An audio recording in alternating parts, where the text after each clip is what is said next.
Astaghfirullah. Alhamdulillah wassalatu wassalamu ala Rasulillah wa ala alihi wa sahbihi wa mawalah wa la hawla wa la quwata illa billahi wa ba'du. Jatuh terus deh.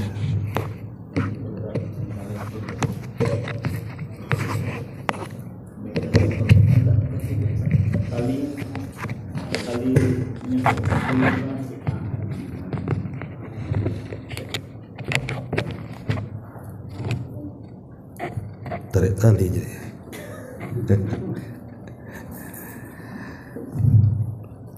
Alhamdulillah di malam ini kita bisa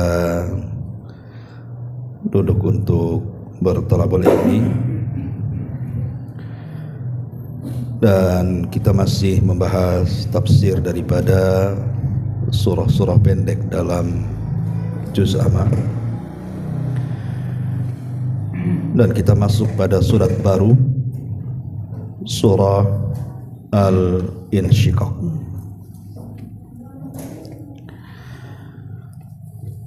Ma'asyiral muslimin wal muslimat rahimani wa rahimakumullah. Surah Al-Insyiqaq ini adalah bagian daripada surah-surah Makkiyah. Karena umumnya juz amma itu rata-rata surah Makkiyah. Dan surah Al-Insyiqaq ini bicara soal kiamat. Sama dengan surah Al-Infitar, surah At-Takwir, itu bicara soal kiamat. Bahkan dalam surat ini bukan hanya bicara soal kiamat, tapi juga soal perjalanan manusia dari mulai lahir sampai kemudian berjumpa dengan Allah Subhanahu wa ta'ala. Bahkan sampai tempat duduknya juga dijelaskan kelak di akhirat, apakah ke surga ataukah ke neraka. Artinya cukup lengkap surat ini bicara tentang perjalanan hidup manusia dari dunia sampai akhirat. Adapun di antara fadilahnya disebutkan dalam hadis Abi Salamah radhiyallahu anhu, anna Abu Hurairah qara'a bihim, bahwa Abu Hurairah radhiyallahu anhu satu hari membaca surah Al-Insyiqaq ini, idas sama'un syaqqat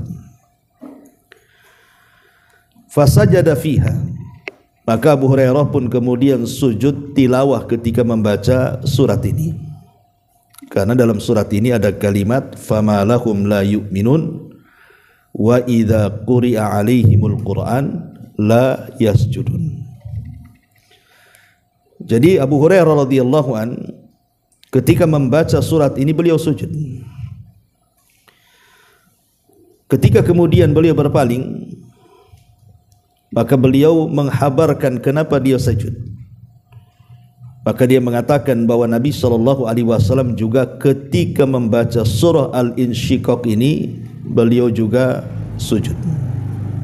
Begitu yang dikeluarkan Imam Muslim dalam sahihnya. Dalam riwayat Bukhari disebutkan dari Abi Rafi', dia mengatakan Sallaitu ma'a Abi Hurairah al-atamata.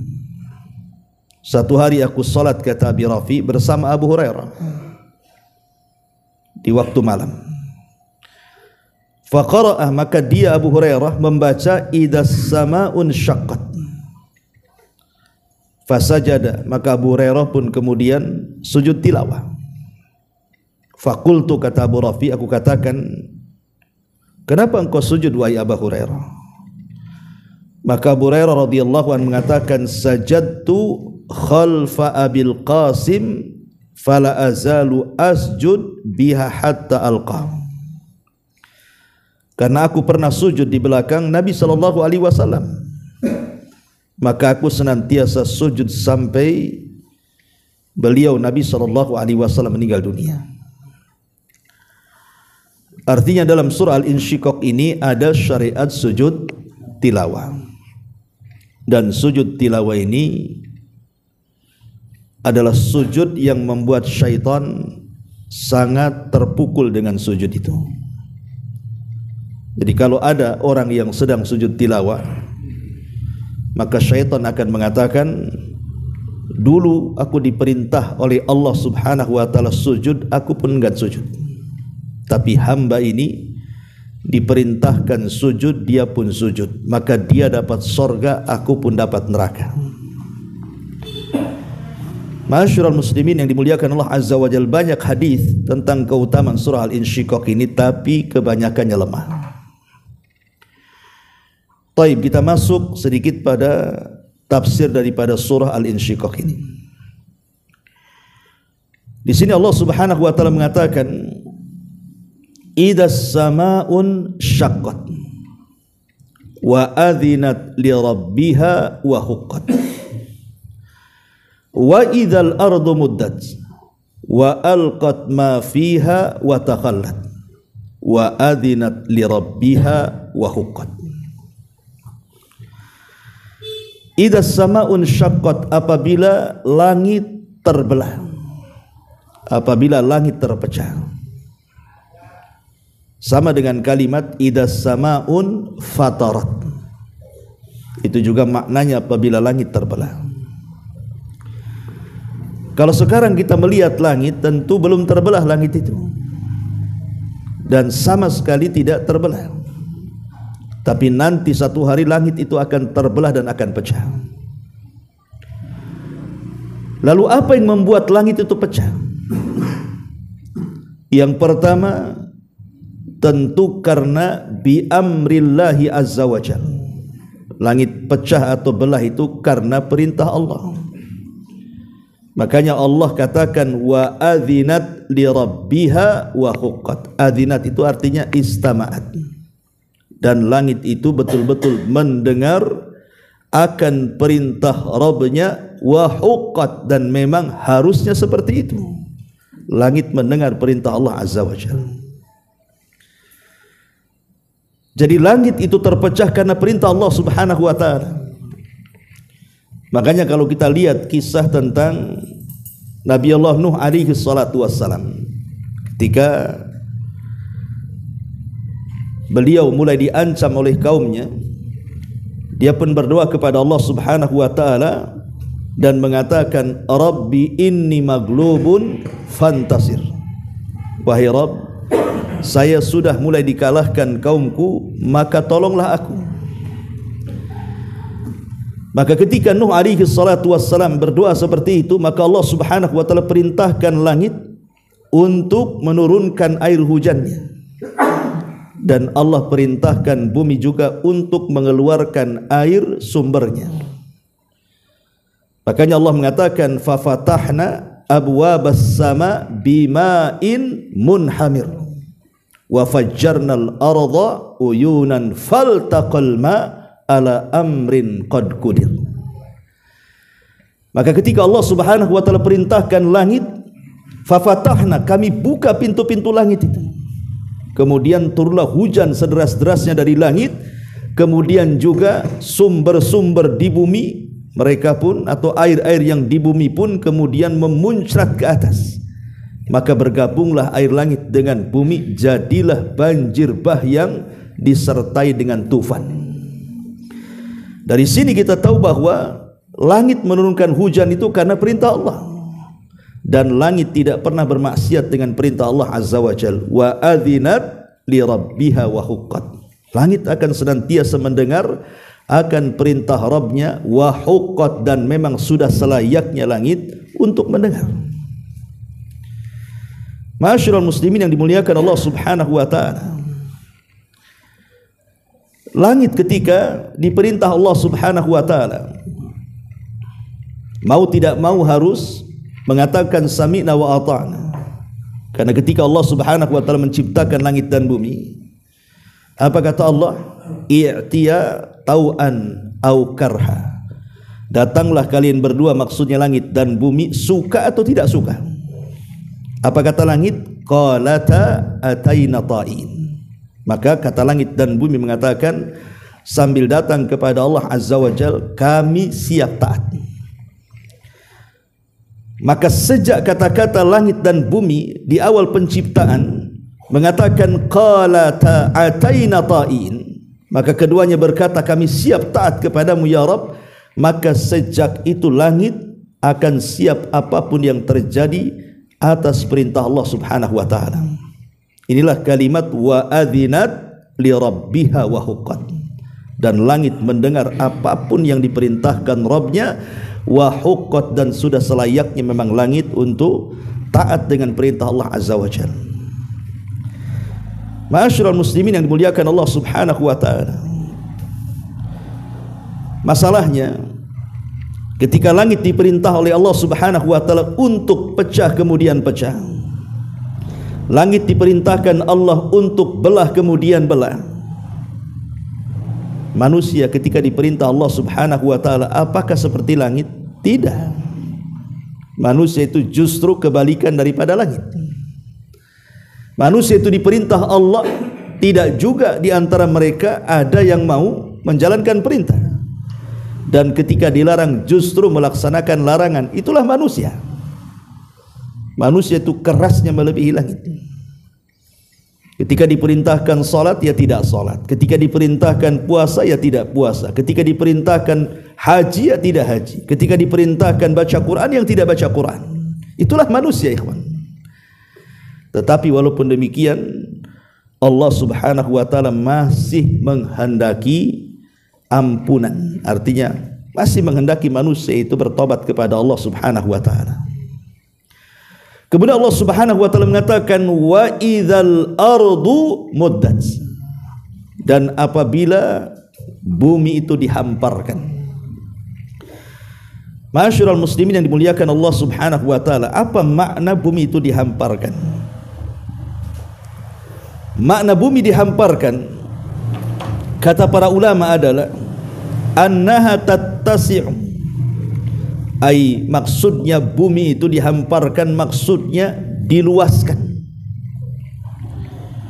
Wala'allal hikmah fi dzalika, adapun kenapa bumi yang tadinya sempit menjadi luas, hikmahnya adalah karena Allah Subhanahu wa taala akan mengumpulkan orang yang awal dan orang yang akhir dan akan dibangkitkan di atasnya. Inilah isyarat dalam surah Al-Waqi'ah ayat 49 sampai 50. Allah Subhanahu wa taala berfirman, "Qul innal awwalina wal akhirin lamajmu'una ila miqati yaumin ma'lum." Katakan ya Muhammad, sesungguhnya orang-orang yang awal-awal dan orang yang akhir-akhir mereka akan dikumpulkan di tempat yang sudah ditentukan Allah Subhanahu wa taala. Maksudnya bumi yang dihamparkan. Sebagian para ulama mengatakan ketika mentafsirkan ayat yauma tubaddalul ardu ghairal ardi, pada hari kami robah bumi dengan bumi yang lain. Pada hari kami ganti bumi ini dengan bumi yang lain. Ahli tafsir mengatakan bahwa apakah yang dimaksud ayat ini?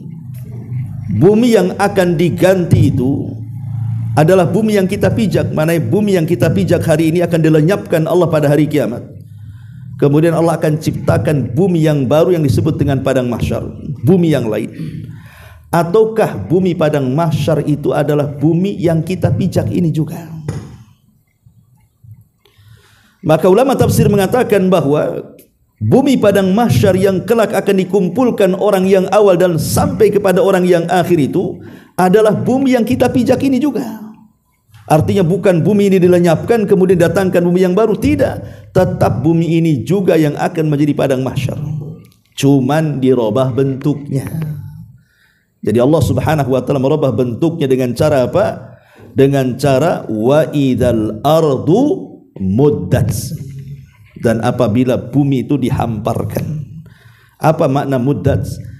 Makna muddat adalah bumi itu sama sekali tidak ada yang meninggi, tidak ada yang merendah. Tidak ada bukit, tidak ada lembah, semua rata. Ya. Kalau sekarang kita lihat bumi, macam-macam kan? Lihat bumi macam-macam.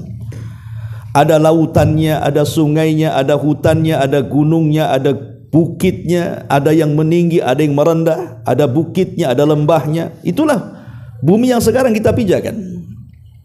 Sehingga manusia ketika menempati bumi itu menjadi sempit. Karena banyak tempat-tempat yang tidak layak dihuni. Banyak tempat-tempat yang tidak layak manusia untuk tinggal di situ. Kenapa? Karena ya tadi buminya macam-macam bentuknya kan. Ada hutannya, ada gunungnya, macam-macam. Ya. Tapi nanti pada hari kiamat itu tidak ada hutan, tidak ada gunung, tidak ada lembah, tidak ada sungai, tidak ada lautan. Tidak ada apapun kecuali hanya hamparan tanah saja. Dan tidak ada ma'lam. Kata Nabi tidak ada ma'lam, tidak ada ma'lam itu ciri-ciri tertentu. Kalau sekarang kita ke Nagoya itu kan ada, oh ini arah ke Batu Haji, arah ke Tiban, arah ke ini di pinggir jalan tuh kan. Itu disebut ma'lam namanya. Ya. Lah tidak ada, karena semua bumi terhampar dan berwarna putih seperti tepung. Itulah makna wa idzal ardu muddat. Kemudian Allah Subhanahu wa taala katakan wa idzal ardu muddat wa alqat ma fiha wa takhallat. Wa alqat, dan kami akan lemparkan ma fiha, apa-apa yang di dalam bumi itu, wa takhallat, dan kami akan kosongkan. Sebagian ahli tafsir mengatakan maksudnya adalah jasad-jasad manusia yang terkubur dalam bumi itu kelak pada hari kiamat itu akan dilemparkan ke permukaan. Kita tahu bahwa jasad-jasad yang mati sejak zaman Adam sampai hari ini, siapa yang tahu jumlahnya? Tidak ada yang tahu jumlahnya kecuali Allah. Tapi yang jelas bahwa penghuni kuburan jauh lebih banyak dibandingkan penghuni orang yang di atas bumi. Orang yang dalam kuburan itu jumlahnya jauh lebih banyak dibandingkan orang-orang yang hidup di atas bumi. Kalau kita hitung sejak zaman Nabi Adamnya sampai hari ini, bahkan sampai kiamat dibangkitkan. Lah tentu yang namanya jasad, sebagian mereka kan sudah hancur lebur. Apalagi ada yang terbakar, ya, sehingga jadi abu dan begitu seterusnya. Bagaimana cara Allah membangkitkan? Maka Nabi SAW menjelaskan bahwa nanti pada hari kiamat setelah tiupan sangkakala yang kedua, Allah Subhanahu wa taala akan menurunkan hujan. Lah hujan itulah yang akan menembus sampai ke perut bumi. Kemudian airnya akan mengenai setiap tulang ekor manusia sejak Adam sampai yang terakhir mati. Karena di antara makhluk, dari makhluk-makhluk Allah yang tidak akan binasa saat kiamat, itu kan banyak. Di antaranya ruh, di antaranya sorga neraka, di antaranya arasy, kursi, dan begitu seterusnya. Lah salah satunya adalah tulang ekor manusia. Walaupun tulang ekor manusia ini tidak bisa dilihat kecuali dengan alat tertentu, mungkin mikroskop atau apa gitu ya, tapi tulang itu tidak akan hancur. Kenapa? Karena Allah takdirkan dari tulang itulah manusia dibangkitkan. Jadi setelah hujan turun, kemudian akhirnya itu mengenai setiap tulang ekor manusia sejak zaman Adam sampai yang terakhir, dari orang yang awal sampai yang akhir, maka dari situlah Allah mengembalikan ciptaan manusia. Jadi manusia itu akan kembali utuh seperti kita. Ya. Lah setelah jasadnya dikembalikan dan Allah ciptakan kembali, disitulah Allah katakan wa alqat ma fiha wa takhallat. Maka Allah akan keluarkan tuh jasad-jasad manusia, kemudian dilempar ke permukaan bumi yang sudah menjadi padang mahsyar.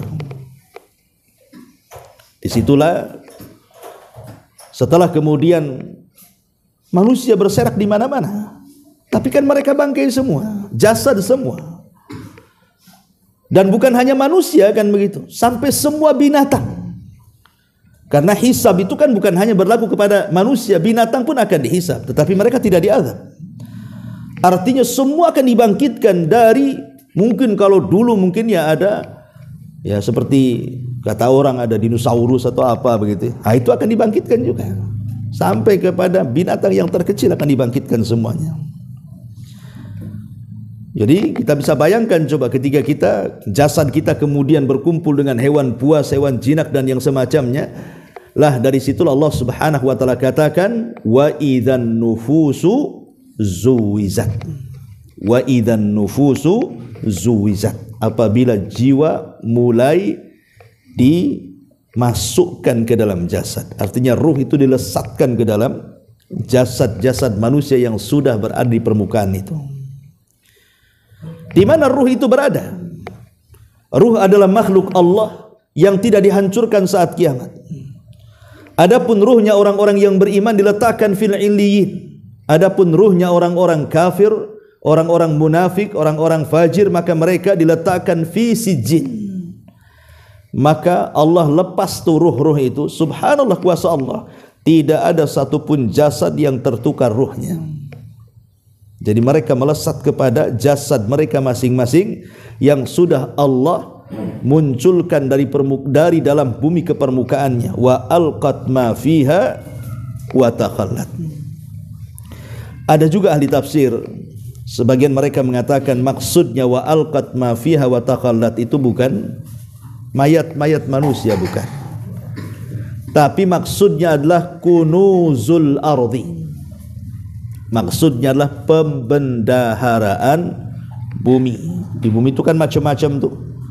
Ya, namanya bumi kan ada daratnya, ada lautnya. Di dalam bumi, dalam laut itu kan macam-macam pembendaharaan. Ada emasnya, ada jamrudnya, ada macam-macamnya kan. Lah nanti pada hari kiamat itu pembendaharaan bumi itu akan dikeluarkan. Ya. Tetapi tidak ada manusia yang mau mengambilnya. Buat apa? Yauma yafirul mar'u min akhihi.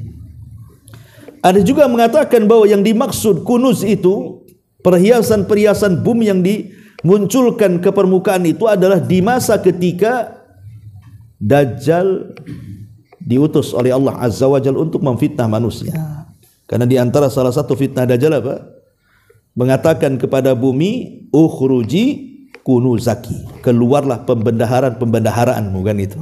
Maka semua keluar. Artinya Dajjal diberikan kekuasaan untuk itu. Ya. Tetapi pendapat yang kuat dari ahli tafsir bahwa yang dimaksud wa alqat ma fiha wa takhallat artinya jasad-jasad yang sudah terkubur kemudian diangkat ke permukaan bumi dan Allah hendak membangkitkan mereka. Kemudian Allah mengatakan wa adzinat li rabbiha wa huqqat. Wa adzinat, dan bumi pun mendengar apa kata Rabbnya, taat dengan perintah Rabbnya. Wa huqqat, dan sudah selayaknya bumi taat dengan perintah Allah Subhanahu wa ta'ala.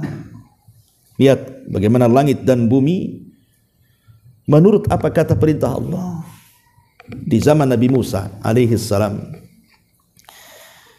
kita tahu bahwa saingan Qarun adalah Nabi Musa. Nabi Musa itu tidak kaya, tidak sekaya Qarun, tetapi kan pengaruhnya sangat luar biasa di tengah-tengah Bani Israel karena ketokohan. Sehingga kemudian Qarun ini hasad. Dia orang kaya tapi yang menghormati dia sedikit. Musa orang miskin tapi yang menghargai dia banyak. Makanya kemudian Qarun pun hendak membuat makar kepada Nabi Musa. Sebutkan dalam kisah Israiliyat, dia menyewa seorang pelacur, kemudian melakukan transaksi dengan pelacur tersebut dan siap membayar sekian dan sekian. Tentunya Qarun orang kaya, dia bisa membayar berapapun, dengan syarat bahwa wanita itu harus mengakui pernah berzina dengan Nabi Musa. Akhirnya kemudian Qarun pun setelah sepakat dengan wanita itu mengumpulkan Bani Israel, dan dia mengajak Nabi Musa berjumpa di tengah-tengah manusia, di tengah-tengah khalayak manusia, hendak mempermalukan Nabi Musa bahwa dia seorang pezina. Buktinya ada wanita yang mengaku dia berzina dengan Nabi Musa. Jadi ketika berhadapan Nabi Musa dengan Qarun ini, maka Qarun mengatakan kepada wanita itu sambil mengisyaratkan, bicara maksudnya ngomong kalau engkau berzina dengan Nabi Musa dan kau hamil. Tiba-tiba wanita ini sekali-kali melirik Qarun, sekali-kali melirik Nabi Musa. Subhanallah, Allah tanamkan perasaan takut di hatinya, sehingga dia tidak berani mengatakan Musa pernah berzina dengan dia. Yang ada dia bongkar makarnya Qarun di hadapan manusia, bahwa dia dibayar sekian-sekian untuk mengatakan ini dan itu di hadapan Nabi Musa. Oh, marah Qarun kepada wanita ini, tapi Musa lebih marah kepada Qarun karena hendak membuat makar kan kepada dia. Dari situlah maka Musa berdoa kepada Allah Subhanahu wa taala. Maka Allah Subhanahu wa taala katakan kepada Musa, kalau begitu perintahkan bumi dan dia pasti akan menuruti perintahmu karena perintahku, kata Allah.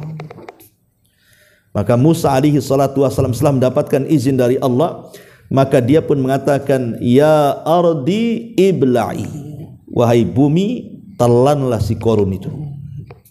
Akhirnya bumi tiba-tiba belah, Qarun masuk di situ. Dan juga seluruh kekayaannya Allah katakan, fa khasafna bihi wa bidarihil arda, kami tenggelamkan Qarun dan seluruh kekayaannya ke dasar bumi. Lihat kisah Nabi Musa dan Qarun ini, ketika Allah perintahkan bumi untuk terbelah dan menelan Qarun, bumi langsung terbelah. Karena bumi itu tidak pernah bermaksiat kepada Allah Azza wa Jalla, bahkan setiap hari bumi itu bertasbih kepada Allah Subhanahu wa taala. Dari sini Allah katakan, wa adzinat li rabbiha wa huqqat. Memang bumi betul-betul mendengar perintah Rabbnya dan sudah selayaknya bumi itu taat dengan perintah Allah Subhanahu wa taala.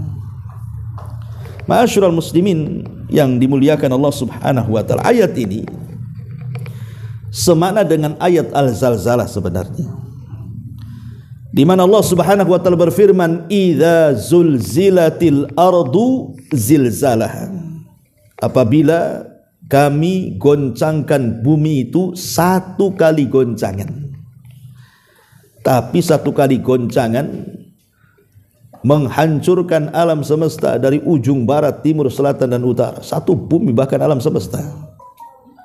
Karena Allah mengatakan, idza zulzilatil ardu zilzalaha wa akhrajatil ardu athqalaha, dan kami keluarkan beban-beban berat bumi ke dasar bumi. Kalimat wa akhrajatil ardu athqalaha ini sama dengan wa alqat ma fiha wa takhallat. Kami keluarkan tuh. Maksudnya beban-beban di sini artinya manusia yang ada di dasar bumi itu dikeluarkan ke permukaan semuanya. Idza zulzilatil ardu zilzalaha wa akhrajatil ardu athqalaha wa qala al insanu ma laha. Ketika mereka dibangkitkan, manusia mengatakan, malah ada apa ini? Maka disebutkan dalam surah Yasin, apa kata Allah Subhanahu wa taala? Ya wailana man ba'athana mim marqadina. Celaka siapa yang membangkitkan aku dari tidur-tidurku ini? Tetapi orang-orang yang beriman mereka mengatakan, hadza ma wa'adar rahman wa sadaqal mursalun. Inilah yang dijanjikan Ar-Rahman dan benarlah ucapan para rasul. Ketika manusia mengatakan malaha, maka Allah katakan yauma idzin tuhadditsu akhbaraha. Pada hari itu bumi menghabarkan beritanya karena perintah Allah Subhanahu wa taala, wa adzinat li rabbiha wa huqqat. Dan sudah selayaknya bumi itu mendengar akan perintah Rabbnya, dan huqqat memang sudah selayaknya dia mendengar perintah Allah Subhanahu wa taala. Kemudian Allah Subhanahu wa taala katakan, ya ayyuhal insan innaka kadihun ila rabbika kadhan famulaki. Wahai manusia, innaka sesungguhnya engkau kadih, lelah letih dalam usaha, ila rabbika menuju Rabbmu, kadhan dengan keletihan yang terkadang tidak bisa dibayangkan, famulaki, tapi semua itu akan terbayar karena engkau akan berjumpa dengan Rabb. Manusia hidup di dunia ini, ikhwan, terbagi menjadi dua kelompok. Ada orang yang saat berjalan keletihan mereka itu, berjalan menuju Rabbnya di dunia ini, keletihan mereka digunakan untuk maksiat kepada Allah. Lelah letih mereka bekerja, tapi ketika sudah mendapatkan gaji bulanan digunakan untuk maksiat. Lelah letih. Jadi ada orang yang melakukan perjalanan menjumpai Allah Subhanahu wa taala, keletihannya itu di atas maksiat kepada Allah Azza wa Jalla. Dan mereka pun akan berjumpa dengan Allah. Tapi ada juga manusia yang lelah letihnya itu memang betul-betul karena ibadah. Letihnya karena salat, letihnya karena puasa, letihnya karena haji, letihnya karena umrah, letihnya karena baca Quran, letihnya karena ibadah. Dan mereka pun akan berjumpa dengan Allah Azza wa Jalla. Dari sini kata para ulama, tidak ada amalan yang sia-sia. Tidak ada keletihan yang sia-sia. Semua akan dicatat dan akan dipertanggungjawabkan di hadapan Allah Subhanahu wa taala. Seperti yang dijelaskan oleh siapa? Hasan Al-Basri. Yang pernah saya ceritakan kepada antum, dia berjumpa dengan seorang kakek yang berusia 60 tahun. Hasan Al-Basri mengatakan, "Ya fulan, kam umruk?" Wahai fulan, berapa usiamu? Maka sang kakek mengatakan, "Situna sanatan." Usiaku 60 tahun wahai imam. Maka Hasan Al-Basri mengatakan, kalau begitu sudah dekat perjalananmu untuk berjumpa dengan Allah. Karena usiamu sudah 60 tahun, sementara usia umat Islam itu 60 sampai 70. Artinya sudah dekat berjumpa dengan Allah, kata Imam Hasan Al-Basri. Maka kakek ini mengatakan, "Inna lillahi wa inna ilaihi raji'un." Ya imam, bukankah kita semua datang dari Allah dan akan kembali kepada Allah? Maka Imam Hasan Al-Basri mengatakan, "Wahai fulan, tahukah tafsir inna lillahi wa inna ilaihi raji'un?" Dia mengatakan tidak tahu. "Idzan fassir lana." Kalau begitu tafsirkan kepada kami. Maka Hasan Al-Basri mengatakan, "Inna lillah," maksudnya inna lillahi abdu. Inna lillah, sesungguhnya kita milik Allah, maksudnya kita ini hamba Allah. Wa inna ilaihi raji'un, dan kita akan kembali kepada Allah, maknanya kehambaan kita akan ditanya di hadapan Rabb kita. Kehambaan kita akan dipertanggungjawabkan di hadapan Rabb kita. Kita akan ditanya. Maka sang kakek mengatakan, "Ya imam, kalau kita akan ditanya tentang kehambaan kita, tentu yang namanya pertanyaan ada yang mudah dijawab, ada yang tidak mudah dijawab. Bagaimana cara melaluinya supaya aku mudah mempertanggungjawabkan di hadapan Allah?" Maka Imam Hasan Al-Basri mengatakan, kalau begitu ahsin fima baki, perbaiki sisa hidupmu, yughfar laka fima madha wa fima baki, maka Allah akan ampuni dosamu yang telah berlalu dan yang sedang kau lakukan. Dari kalimat Hasan Al-Basri rahimahullahu ta'ala, bahwa kita ini hamba dan kita akan ditanya di hadapan Allah, itulah makna ya ayyuhal insan innaka kadihun ila rabbika kadhan pamulaki. Bahwa kita ini akan terus berjalan dari bayi, kemudian remaja, kemudian dewasa, kemudian tua, dan kelak akan mengalami kematian dan akan berjumpa dengan Allah Subhanahu wa taala. Tidak ada manusia yang tidak berjumpa dengan Allah. Inna ilaina iyabahum thumma inna alaina hisabahum. Iyabahum artinya kita akan kembali kepada Allah. Kaifa takfuruna billahi wa kuntum amwatan fa ahyaakum thumma yumitukum thumma yuhyikum thumma ilaihi turja'un. Kepada Allah kalian akan dikembalikan, semua akan kembali kepada Allah, kata Allah. Maka di sini Allah mengatakan, ya ayyuhal insan innaka kadi, sesungguhnya engkau ini lelah letih. Di dunia ini tidak ada yang tidak lelah, ikhwan. Makanya ada istilah para ulama, manusia tidak selamat dari 3 perkara. Pertama, manusia tidak akan istirahat di bumi. Manusia itu tidak akan istirahat selama hidup di dunia, tidak akan istirahat. Pasti ada aja masalah, kawan. Baru selesai masalah, datang masalah yang lain. Baru selesai istirahat, lelah letih, pinggang pula sakit sebelah kanan. Ya. Pokoknya lelah saja di dunia itu. Tidak pernah kita ini, ya mungkin ada senangnya sebentar, nanti ada susahnya lagi, ada selesainya, ada stresnya. Dan begitulah hidup manusia. Manusia tidak mungkin istirahat. Ya. Yang kedua, manusia tidak mungkin selamat dari kematian. Dan yang ketiga, manusia tidak selamat dari ucapan manusia yang lainnya. Pasti manusia akan dibicarakan orang. Gak mungkin antum tidak dibicarakan orang. Sebaik apapun antum pasti dibicarakan orang. Sebaik apapun manusia itu pasti dibicarakan orang. Kurang baik apa Nabi Musa itu, dibicarakan Bani Israel, dijelek-jelekan pula dia. Kurang baik apa Nabi SAW, dikatakan tukang sihir juga, gila dan macam-macam. Padahal akhlaknya shadiqul amin. Artinya manusia tidak selamat. Tapi yang jelas bahwa manusia itu akan lelah, letih dan tidak mungkin istirahat di dunia. Itulah makna kadi.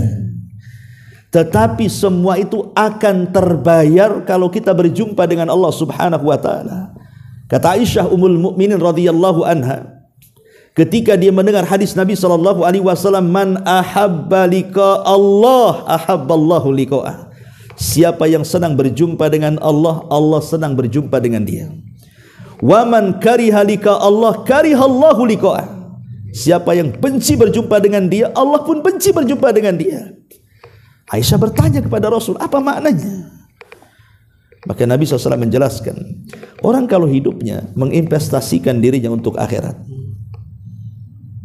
pokoknya hidupnya diinvestasikan untuk akhirat, waktunya, tenaganya, hartanya, keluarganya, ya, pengetahuannya, ilmunya dan begitu seterusnya, maka dia akan senang berjumpa dengan Allah. Kenapa? Karena dia akan mengambil hasilnya di akhirat.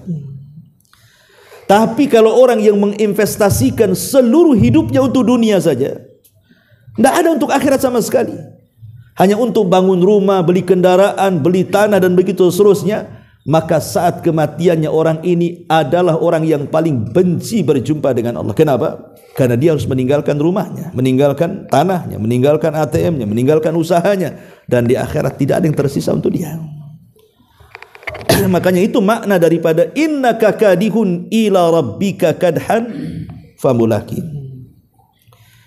Al jaza min jinsil amal. Namanya balasan itu kan disesuaikan dengan amalan, ya ikhwan. Siapa yang banyak berjumpa dengan Allah di dunia, maka dia akan banyak berjumpa dengan Allah di akhirat. Siapapun yang banyak berjumpa dengan Allah di dunia, maka orang ini akan banyak berjumpa dengan Allah di akhirat. Dan perjumpaan kita di dunia adalah saat kita sholat. Itulah perjumpaan kita di dunia. Makanya ahli tafsir ketika mentafsirkan kalimat famulakihi, di sini ada dhamir hi, ya, famulakihi. Allah mengatakan, ya ayyuhal insan innaka kadihun ila rabbika kadhan famulakihi. Hi ini kembali ke mana? Dhamir ini, kata ganti ini, ya. Apakah kata ganti famulakihi di sini maksudnya kembali kepada amal, akan menjumpai amalan kita, ataukah famulaki ini kembali kepada Rabb, artinya akan menjumpai Allah Subhanahu wa taala? Bagi para ulama mengatakan yang mentafsirkan bahwa dhamir hi dalam kalimat famulakihi, dhamir hi kata ganti ini kembali kepada Rabb, ya, ila rabbika, kepada Rabbmu, artinya kepada Allah Subhanahu wa taala, maka kita akan berjumpa dengan Allah di 4 tempat, 2 di dunia dan 2 di akhirat, ya. Pertama di dunia saat kita sholat, itulah perjumpaan kita dengan Allah Azza wa Jalla, dan itu difirmankan dalam Al-Quran, wa innaha lakabiratun illa alal khashi'in. Sholat itu berat kecuali bagi orang-orang yang khusyuk. Siapa orang yang khusyuk? Kata Allah, alladzina yadhunnuna annahum mulaqu rabbihim. Orang-orang yang yakin saat solat dia sedang berjumpa dengan Rabbnya. Jadi saat solat itu hakikatnya kita sedang berjumpa dengan Rabb kita. Makanya dalam surah Al-Fatihah yang kita baca dalam solat itu kan ada dialog antara kita dengan Allah. Apabila kita membaca Alhamdulillahi Rabbil Alamin, Allah jawab apa? Hamidani abdi, hambaku sedang memujiku, katanya. Apabila kita katakan Ar-Rahman Ar-Rahim, apa kata Allah? Athna alayya abdi, hambaku sedang mengagung-agungkan aku, katanya. Apabila kita katakan maliki yaumiddin, apa kata Allah? Majjadani abdi, hambaku sedang membesarkan diriku. Apabila kita katakan iyyaka na'budu wa iyyaka nasta'in, maka Allah katakan hada baini wa baina abdi wa li abdi masal. Ini urusan aku dan hambaku, dan setiap permintaan hambaku pasti kuberikan. Dan begitu sampai akhir surah Al-Fatihah. Itu hakikatnya hiwar surah Al-Fatihah itu dalam solat itu. Jadi setiap ayat itu ada jawabannya. Makanya sunnah membaca surah Al-Fatihah itu adalah ayat per ayat. Ya, nggak boleh disambung. Ya, tapi satu ayat berhenti, satu ayat berhenti, satu ayat berhenti, karena di situ ada jawaban. Ya, kita sedang berdialog di situ. Ini yang pertama, perjumpaan kita dengan Allah saat kita sholat. Yang kedua, perjumpaan kita di dunia saat kita meninggal. Dalam hadis yang panjang sekali dari hadis Bara bin Azib radhiyallahu anhu, ketika Nabi SAW menjelaskan tentang kematian seorang mukmin dan kematian orang kafir. Apa kata Rasul? Kematian seorang mukmin itu, ruhnya akan diambil para malaikat, kemudian diletakkan di kain kafan dari sorga dengan wangian dari sorga, kemudian semerbak harum sampai mengepul ke langit. Semua malaikat memuji ruh ini dan mengatakan, ruhnya siapa ini? Maka malaikat yang mengambil ruh mengatakan, ruhnya Fulan ibn Fulan, menyebut dengan kata terindah saat di dunia. Maka ruh ini kemudian diangkat ke langit. Langit pertama dibuka, ketiga, keempat, sampai ketujuh. Ruh ini berhasil melewati pintu-pintu langit. Kemana ruh ini diangkat? Berjumpa dengan Allah subhanahu wa ta'ala. Ini perjumpaan kedua. Ruh ini akan berjumpa dengan Allah. Setelah berjumpa dengan Allah, apa kata Allah? Kembalikan ruh ini ke dalam jasadnya, biarkan catatannya terangkat sampai iliyin. Akhirnya malaikat mengembalikan ruh ke dalam jasadnya. Baru saja kemudian rapat dengan jasadnya, dia masih mendengar suara terompah orang-orang yang mengantarkannya. Setelah suara terompah jauh sekali tidak terdengar lagi, tiba-tiba dikejutkan dengan dua malaikat yang membawa fitnah kubur. Man rabbuk wa man nabiyyu wa ma dinu. Karena dia orang yang beriman, maka Allah katakan yutsabbitullahu alladhina amanu bil qauli tsabit. Sanggup menjawab dia. Ketika dia sanggup menjawab, Allah katakan sadaqa abdi, hambaku telah benar. Kalau begitu bentangkanlah kuburan sejauh mata memandang, buka pintu sorga, hembuskan angin dari sorga, kirim makanan, baju, minuman, semua nikmat sorga ke kuburannya. Itu disebut dengan nikmat kubur. Ini pertemuan yang kedua, hamba dengan Allah Azza wa Jalla. Dan ini dua-duanya di dunia. Adapun pertemuan di akhirat tentu pertama di padang mahsyar. Allah akan datang, waji'a rabbuka wal malaku saffan saffa.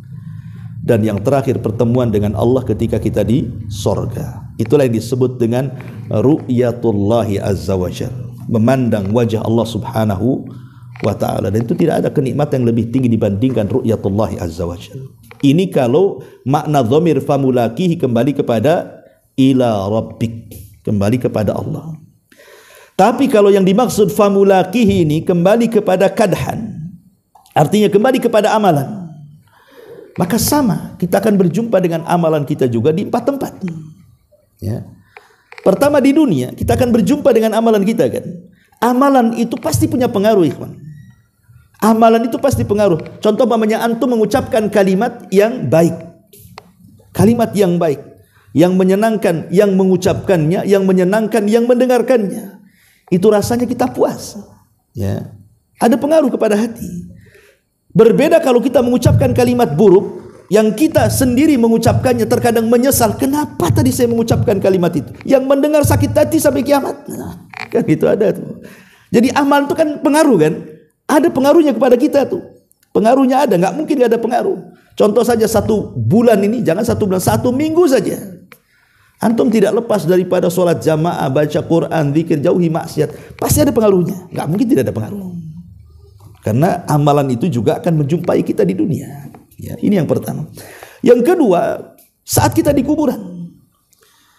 Ketika kemudian kisah yang tadi saya sebutkan, ketika orang ini ditanya oleh malaikat mungkar, siapa Rabbmu, siapa nabimu, apa agamamu, dan dia sanggup menjawab. Kemudian Allah katakan an sadaqa abdi, hambaku telah benar. Maka kemudian kata Allah, bukakan pintu sorga, hembuskan angin, makanan dan minuman sorga, berikan kain yang indah dari sorga dan begitu seterusnya. Masuklah ke wilayah nikmat kubur. Disitulah kemudian ketika dia berada sendirian di situ, ikhwan, tempat seindah mungkin kalau sendirian, bosan. Satu Batam milik antum, tapi antum hidup sendiri di kota Batam, coba. Semua tuh milik antum semua tuh. Tapi nggak ada kawan. Apa nggak boring hidup sendiri luntang lantung ke sana kemari? Tapi beda kalau orang dikasih kawan, kan nggak akan bosan.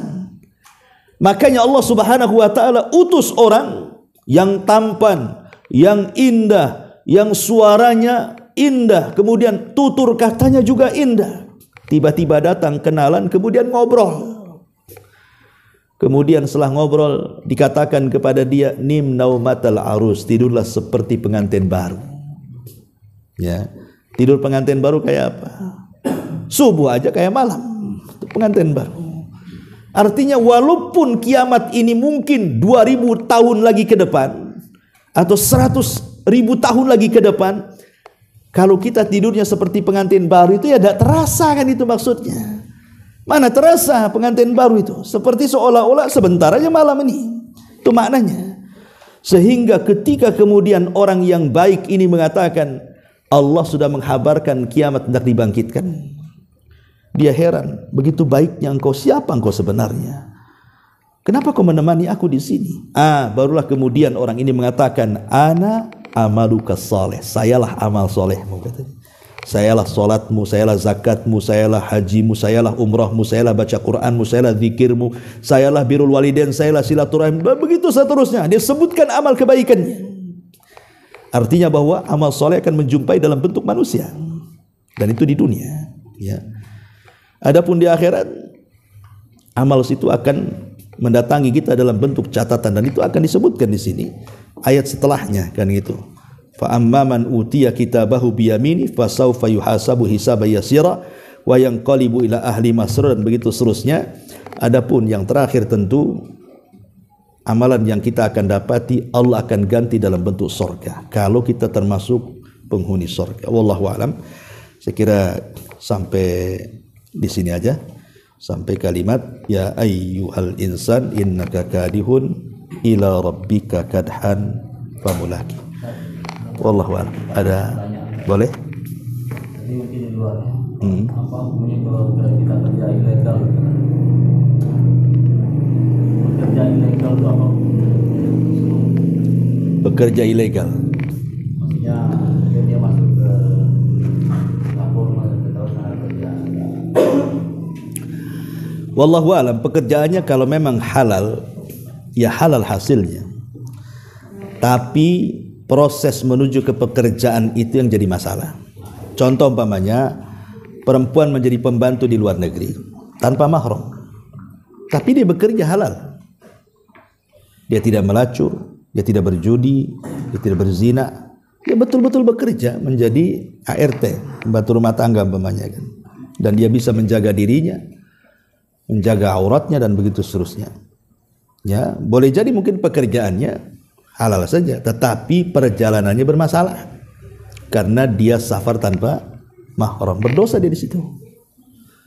Mungkin juga orang-orang yang kerja ilegal. Kalau di sana umpamanya orang Indonesia ke Malaysia kerja di kebun sawit, betul-betul dia bekerja dari pagi sampai sore dengan persyaratan seorang muslim. Kau kerja dari jam sekian ke jam sekian, kau gaji sekian dan sekian, oke, deal. Akhirnya bekerja dia halal hasilnya, karena kan bekerja halal. Cuman masalahnya perjalanan dia ke Malaysianya masalah karena tidak pakai visa, dan itu akan merugikan negara. Sementara kita disuruh taat kepada Allah dan Rasulnya dan ulil amri. Masalahnya ketika mereka ada masalah, baru mereka datang ke negara. Ketika tidak ada masalah, sembunyi saja mereka. Kalau ada masalah baru sibuk KBRI. Jadi ya perjalanannya masalah, tapi kalau kerjanya halal insyaallah. Ya. Wallahu a'lam. Ya. Enggak keterangan tentang sifat trompetnya itu, trompet kecil. Karena ada manusia yang berdalil dengan itu untuk menghalalkan musik itu, penutupan dunia saja dengan alat alat musik gitu. Apakah ada keterangan yang pertama? Ya, alhamdulillah. Trompet Israfil itu dibahasakan dengan macam-macam bahasa dalam Quran. Tetapi ada yang kemudian bahasa trompet itu diambil dari kalimat al-qarn. Kata Nabi SAW, kaifa un'am wa qad iltaqama sahibul qarni qarnan. Kan ada hadis yang seperti itu. Bagaimana mungkin aku bisa selesa hidup, aku akan bisa tenang hidup, kata Rasul, kalau pemilik trompet sudah meletakkan di ujung moncongnya, maksudnya Israfil. Di sini Rasul membahasakan apa? Qarn, sahibul qarni qarnan. Dan qarn itu maksudnya tanduk. Ya, kalau tanduk itu disebut qarn, maka disebut qarnus syaitan, tanduk setan. Ya, artinya bahwa bentuk trompet itu seperti tanduk gitu maksudnya. Ya kurang lebih lah, ya seperti itu, bentuk trompet itu seperti tanduk. Ya tanduk yang mana satu, wallahu a'lam. Tetapi ketika Israfil meniup sangkakala itu, bukan berarti kemudian Israfil sedang menyenandungkan sebuah irama atau instrumen musik, tidak. Nggak ada kaitan musik dengan tiupan Israfil. Kalau umpamanya pemusik itu pakai sangkakala Israfil, apa mati semua? Yang main musik mati, yang hadir juga mati semua. Itu bukan musik, itu penghancur alam. Dan begini, ikhwatu fillah muliakan Allah Azza wa Jalla, kita tahu bahwa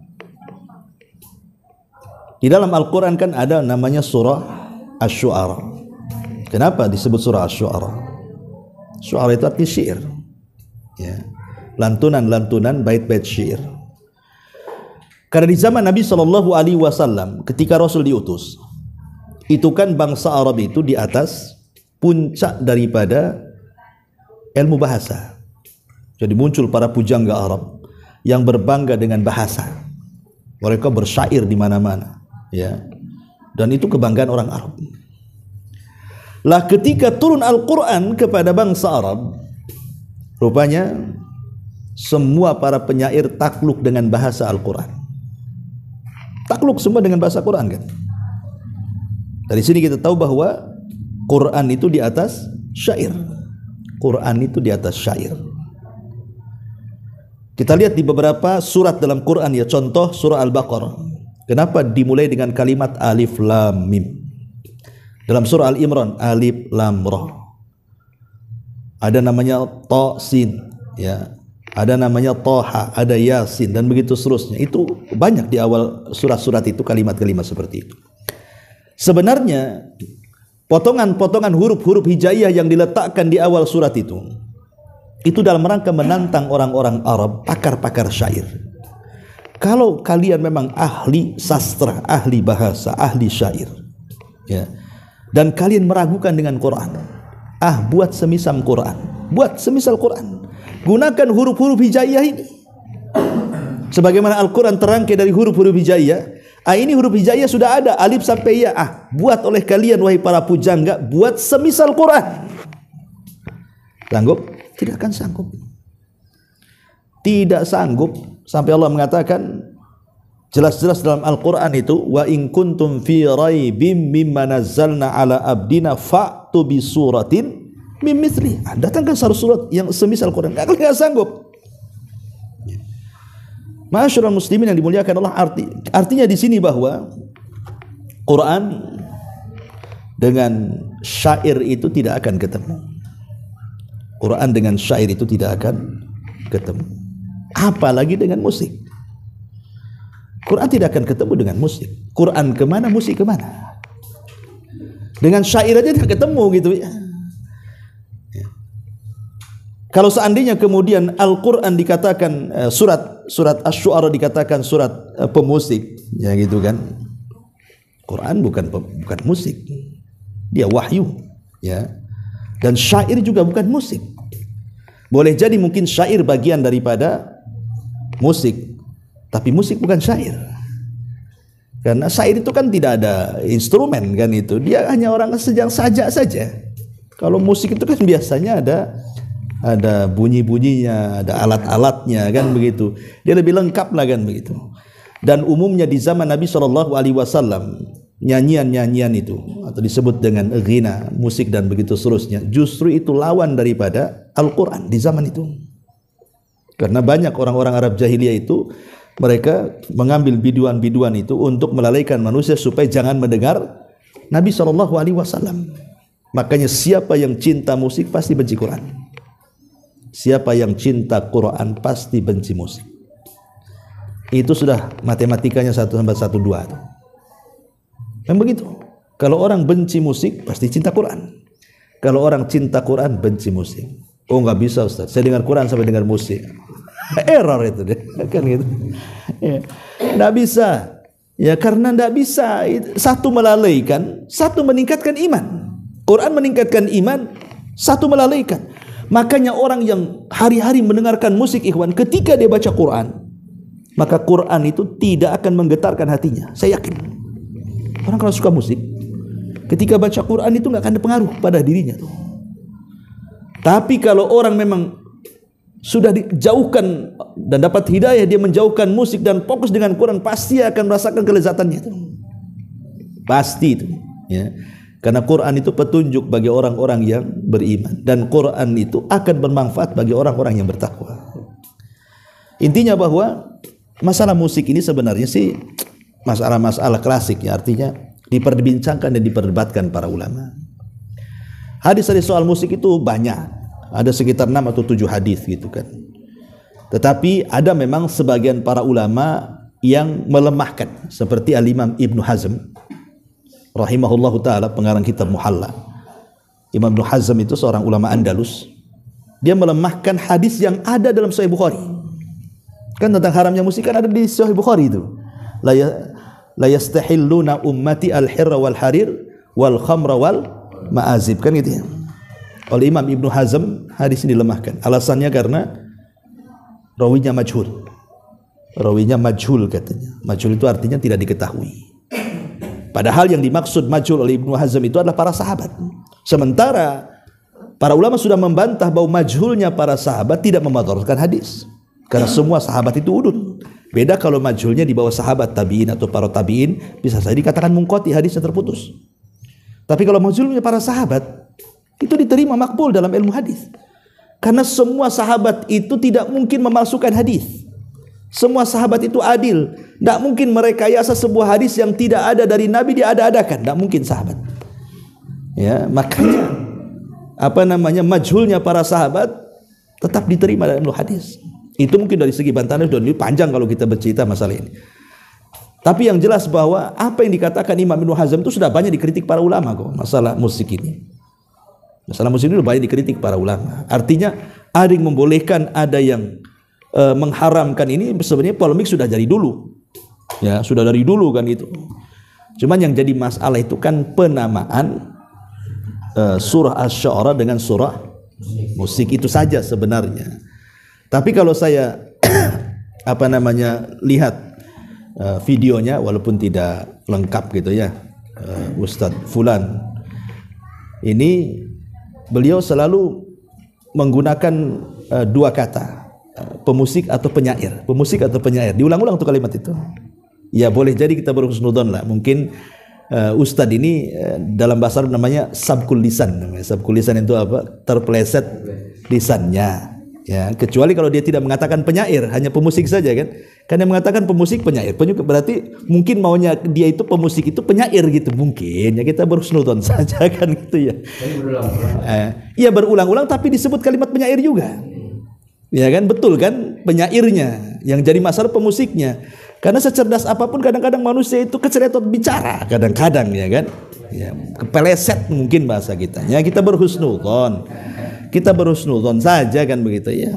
Tapi yang jelas bahwa kalau memang itu tidak kepleset dengan mengatakan asy-syu'ara pemusik, ya jelas tidak ada satupun sahabat Rasul, para ulama salaf yang mendahului tentang pemaknaan syu'ara itu musik. Itu saja sebenarnya. Ya. Ya wallahu a'lam. Ya. Sampai di sini. Subhanakallahumma wa bihamdika asyhadu an la ilaha illa anta astaghfiruka wa atubu ilaik. Allahu ta'ala alam. Assalamualaikum warahmatullahi wabarakatuh.